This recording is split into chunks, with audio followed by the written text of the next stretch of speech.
ಆಸ್ತಿ ಕಬಳಿಸಿದ ಕಾಂಗ್ರೆಸ್ಸಿಗರಿಗೆ ಶಾಕಿಂಗ್ ಸುದ್ದಿ ಇದು. ನ್ಯೂಸ್ 18ಗೆ ಸಿಕ್ಕಿದೆ ಸರ್ಕಾರದ ಬಳಿಯ ನುಂಗಣ್ಣರ ಲಿಸ್ಟ್.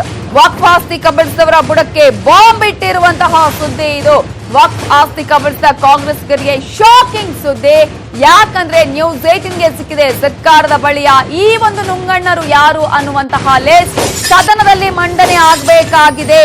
ಕಬಳಿಕೆಯ ವರದಿ ಡಿಸೆಂಬರ್ ಅಲ್ಲಿ ಅನ್ವರ್ ಮಾಣಿಪ್ಪಾಡಿ ವರದಿಯನ್ನ ಮಂಡನೆ ಮಾಡ್ತಾರೆ ಅಂತ ಹೇಳಲಾಗ್ತಾ ಇದೆ.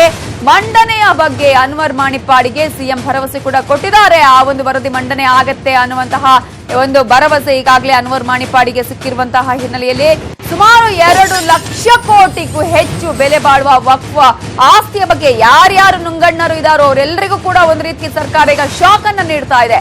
ಮುಖ್ಯವಾಗಿ ಬೆಂಗಳೂರಲ್ಲೇ 25,000 ಕೋಟಿ ಮೌಲ್ಯದ ಭೂಮಿಯನ್ನ ಕಬಳಿಕೆ ಮಾಡಲಾಗಿದೆ. ವಕ್ಫ್ ಆಸ್ತಿ ಕಬಳಿಸಿದವರಲ್ಲೇ ಕಾಂಗ್ರೆಸ್ಸಿಗರೇ ಹೆಚ್ಚು ಅನ್ನೋದು ಕೂಡ ಇಲ್ಲಿ ಇಂಪಾರ್ಟೆಂಟ್.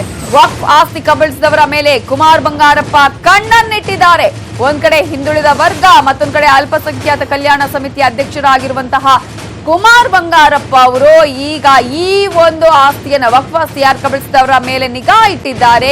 ಅದರಲ್ಲೂ ಕೂಡ ಮುಖ್ಯವಾಗಿ ಶಾಸಕರ ಭವನದಲ್ಲಿ ವಕ್ಫ್ ಆಸ್ತಿ ವಶಪಡಿಸಿಕೊಳ್ಳುವ ಬಗ್ಗೆ ಕೂಡ ಸಭೆಯನ್ನ ಮಾಡಿದ್ದಾರೆ.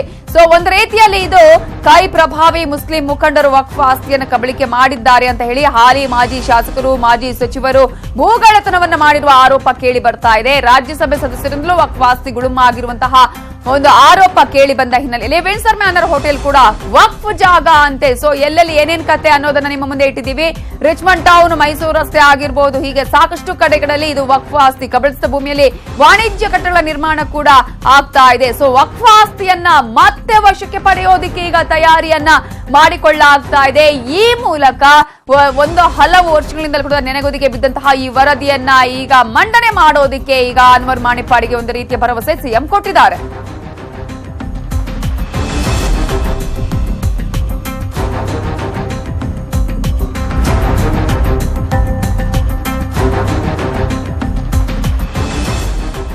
ನ್ಯೂಸ್ 18ನ ಈ ಸ್ಟೋರಿ ದೊಡ್ಡ ಮಟ್ಟದ ಇಂಪ್ಯಾಕ್ಟ್ ಮಾಡಿದೆ. ಹಾಗಾದ್ರೆ ಏನಾಗಿದೆ ಈ ಸ್ಟೋರಿಯನ್ನು ನಾವು ಯಾವ ರೀತಿಯಾಗಿ ಪ್ರಸಾರ ಮಾಡಿದ್ವಿ ನೋಡೋಣ.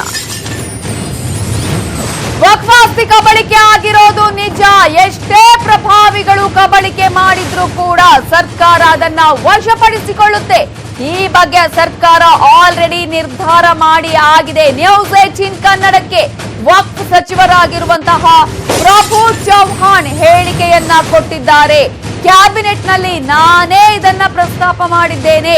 ಅಧಿವೇಶನದಲ್ಲಿ ಅನ್ವರ್ ಮಾಣಿಪ್ಪಾಡಿ ಅವರ ವರದಿ ಟೇಬಲ್ ಆಗಲಿದೆ ಅನ್ನುವಂತಹ ಒಂದು ಹೇಳಿಕೆಯನ್ನ ಕೂಡ ವಕ್ಫ್ ಸಚಿವರಾಗಿರುವ ಪ್ರಭು ಚೌಹಾಣ್ ಅವರು ಹೇಳಿರೋದು.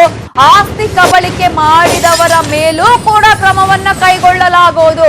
ಈ ಕುರಿತಂತೆ ಯಾರೇ ತಪ್ಪು ಮಾಡಿದ್ರು ಕೂಡ ಅದು ತಪ್ಪೇ, ಅವರ ವಿರುದ್ಧ ಕ್ರಮ ಖಂಡಿತ ಜರುಗತ್ತೆ ಅಂತ ಹೇಳಿ ನ್ಯೂಸ್ 18 ಕನ್ನಡಕ್ಕೆ ವಕ್ಫ್ ಸಚಿವರಾಗಿರುವ ಪ್ರಭು ಚೌಹಾಣ್ ಹೇಳಿಕೆಯನ್ನ ಕೊಟ್ಟಿದ್ದಾರೆ. ಇದು ನ್ಯೂಸ್ 18 ಕನ್ನಡದ ಬಿಗ್ ಇಂಪ್ಯಾಕ್ಟ್ ಸ್ಟೋರಿ.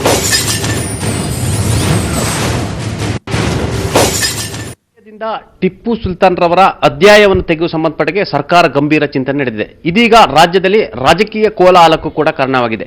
ಇದರ ಬೆನ್ನಲ್ಲೇ ಇದೀಗ ಸರ್ಕಾರ ಮತ್ತೊಂದು ಹೆಜ್ಜೆ ನೀಡುತ್ತಿದೆ. ಅದು ವಕ್ಫ್ ಬೋರ್ಡ್ನ ಆಸ್ತಿಯನ್ನ ಕಬಳಿಕೆ ಮಾಡಲಾಗಿದೆ. 2 ಲಕ್ಷಕ್ಕೂ ಹೆಚ್ಚು ಕೋಟಿ ಬೆಲೆ ಬಾಳುವ ಆಸ್ತಿಯನ್ನ ಕಾಂಗ್ರೆಸ್ನ ಪ್ರಭಾವಿ ಮುಖಂಡರು ಸೇರಿದಂತೆ ಅನೇಕ ಮುಸ್ಲಿಂ ನಾಯಕರು ಕಬಳಿಕೆಯನ್ನು ಮಾಡಿದ್ದಾರೆ. ಒಟ್ಟಾರೆ ರಾಜ್ಯದಲ್ಲಿ 27,000 ಎಕರೆ ವಕ್ಫ್ ಆಸ್ತಿಯನ್ನ ಕಬಳಿಕೆ ಮಾಡಿದ್ದಾರೆ ಅಂತ ಹೇಳಲಾಗ್ತಿದೆ. ಹಾಗಾಗಿ ವಕ್ಫ್ ಆಸ್ತಿ ಕಬಳಿಕೆ ಆಗಿರುವಂತದನ್ನ ವಶಪಡಿಸಿಕೊಳ್ಳಲು ಇದೀಗ ಸರ್ಕಾರ ಗಂಭೀರ ಹೆಜ್ಜೆ ನೀಡುತ್ತಿದೆ. ಈ ಸಂಬಂಧಪಟ್ಟಾಗೆ ನಮ್ಮ ಜೊತೆ ಮಾತನಾಡಲು ಅಲ್ಪಸಂಖ್ಯಾತ ವಕ್ಫ್ ಮತ್ತು ಹಜ್ ಹಾಗೂ ಪಶುಸಂಗೋಪನಾ ಸಚಿವರಾಗಿರ್ತಕ್ಕಂಥ ಪ್ರಭು ಚೌಹಾಣ್ ಅವರು ಇದ್ದಾರೆ. ಸರ್ಕಾರ ಯಾವ ರೀತಿ ನಿರ್ಧಾರವನ್ನು ತೆಗೆದುಕೊಳ್ತಿದೆ ಅನ್ನೋದ್ರ ಬಗ್ಗೆ ಅವರೇ ನಮ್ಮ ಜೊತೆ ಈಗ ಮಾತನಾಡ್ತಿದ್ದಾರೆ. ಸರ್, ಈಗಾಗಲೇ ವಕ್ಫ್ ಆಸ್ತಿಯನ್ನ ಕಬಳಿಕೆ ಮಾಡಲಾಗ್ತಿದೆ. ಈ ಸಂಬಂಧಪಟ್ಟಾಗೆ ತಾವು ಸಚಿವರಾಗಿದ್ದೀರಾ, ಏನೆಲ್ಲ ಕ್ರಮ ಕೈಗೊಳ್ಬೇಕಂತೇಳಿ ಹೊರಟಿದ್ದೀರಾ? ನಮಸ್ಕಾರ. ಹಿಂದೆ ವಕ್ಫ್ ಬೋರ್ಡ್ನಲ್ಲಿ ಅತಿಕ್ರಮಣ ಆಗಿದೆ. ನಾನು ಮಂತ್ರಿ ಆದಮೇಲೆ ಕ್ಯಾಬಿನೆಟ್ನಲ್ಲಿ ಡಿಸಿಷನ್ ಮಾಡಿದ್ದೀನಿ. ಅನ್ವರ್ ಪಾಡಿ ರಿಪೋರ್ಟ್ ಏನಿದೆ, ಈ ರಿಪೋರ್ಟ್ ಮುಂದೆ ಬಂದರ ಈ ಅಧಿವೇಶನದಲ್ಲಿ ಎಲ್ಲ ನಾನು ಟೇಬಲ್ ಮಾಡಿದ್ದೀನಿ. ಕ್ವಶನ್ ಹಾಕಬೇಕು, ಡಿಸ್ಕಷನ್ ಮಾಡಬೇಕು.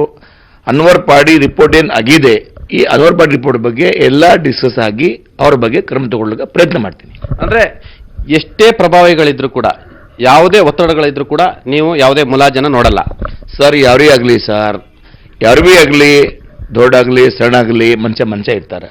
ನಾನು ತಪ್ಪು ಮಾಡಲಿ, ನಾನು ಬಿ ಕ್ರಮ ಆಗಬೇಕು. ಏನು ಮಾಡಲಿ, ಅವ್ರು ಏನು ಗೌರ್ಮೆಂಟ್ ಆಸ್ತಿ, ಗೌರ್ಮೆಂಟ್ ಪ್ರಾಪರ್ಟಿ ದುರುಪಯೋಗ ಆಗಿದೆ, ಅವ್ರ ಬಗ್ಗೆ ತನಿಖೆ ಆಗಬೇಕು. ಗೌರ್ಮೆಂಟ್ ಪ್ರಾಪರ್ಟಿ ನಮ್ಮ ಪ್ರಾಪರ್ಟಿ, ಗೌರ್ಮೆಂಟ್ ಪ್ರಾಪರ್ಟಿ 6 ಕೋಟಿ ಜನತಾ ಪ್ರಾಪರ್ಟಿ, 6 ಕೋಟಿ ಜನತಾ ಪ್ರಾಪರ್ಟಿ ತನಿಖೆ ಆಗಬೇಕು. ಅವರಿಗೆ 6 ಕೋಟಿ ನ್ಯಾಯ ಸಿಗಬೇಕು, ಅವರಿಗೆ ಕ್ರಮ ಆಗಬೇಕು. ಈ ವಕ್ಫ್ ಆಸ್ತಿ ಕಬಳಿಕೆಯಲ್ಲಿ ಬಹುದೊಡ್ಡ ಹೆಸರುಗಳು ಕೇಳಿ ಬರ್ತಿರುವಂಥದ್ದು ಕಾಂಗ್ರೆಸ್ನ ಅಲ್ಪಸಂಖ್ಯಾತ ಮುಸ್ಲಿಂ ಮುಖಂಡರುಗಳದ್ದು. ಅದರಲ್ಲಿ ರಾಜ್ಯಸಭಾ ಸದಸ್ಯರಿದ್ದಾರೆ, ಹಾಲಿ ಶಾಸಕರಿದ್ದಾರೆ, ಮಾಜಿ ಸಚಿವರುಗಳಿದ್ದಾರೆ, ದೊಡ್ಡ ದೊಡ್ಡ ಪ್ರಭಾವಿ ನಾಯಕರುಗಳಿದ್ದಾರೆ. ಎಲ್ಲ ಒಂದ್ ಕಡೆ ಇದು ಕಾಂಗ್ರೆಸ್ ಮುಸ್ಲಿಂ ನಾಯಕರನ್ನ ಟಾರ್ಗೆಟ್ ಮಾಡುವಂಥದ್ದ ಅಥವಾ ಸರ್ಕಾರದ ಈ ನೀತಿ, ಈ ನಿರ್ಧಾರ ಯಾವುದು ಇದು ಅನ್ನೋದು ನಮಗೆ ಸ್ಪಷ್ಟಪಡಿಸಬೇಕಾಗಿದೆ. ಸರ್, ನಾನು ಹೆಸರು ತಗೊಳ್ಳಲ್ಲ. ಅಸೆಂಬ್ಲಿನಲ್ಲಿ ಚರ್ಚೆ ಆದಮೇಲೆ, ಅಸೆಂಬ್ಲಿನಲ್ಲಿ ಏನು ಕ್ವಶನ್ ಆದಮೇಲೆ ಎಲ್ಲ ಮುಡಿದು ನೋಡೋಣ ಸರ್. ಅವ್ರಿಗೆ ದೊಡ್ಡಾಗಲಿ ಸಣ್ಣಾಗಲಿ ಗೌರ್ಮೆಂಟ್ ಪ್ರಾಪರ್ಟಿ ಏನು ಬಳಕೆ ಮಾಡಿದಾರೆ ಅವರ ಬಗ್ಗೆ ಕ್ರಮ ಮಾಡಬೇಕು ಸರ್. ಅವರು ಅವ್ರಿಗೆ ಬೀಗಲಿ ಕ್ರಮ ಮಾಡಲೇಬೇಕು.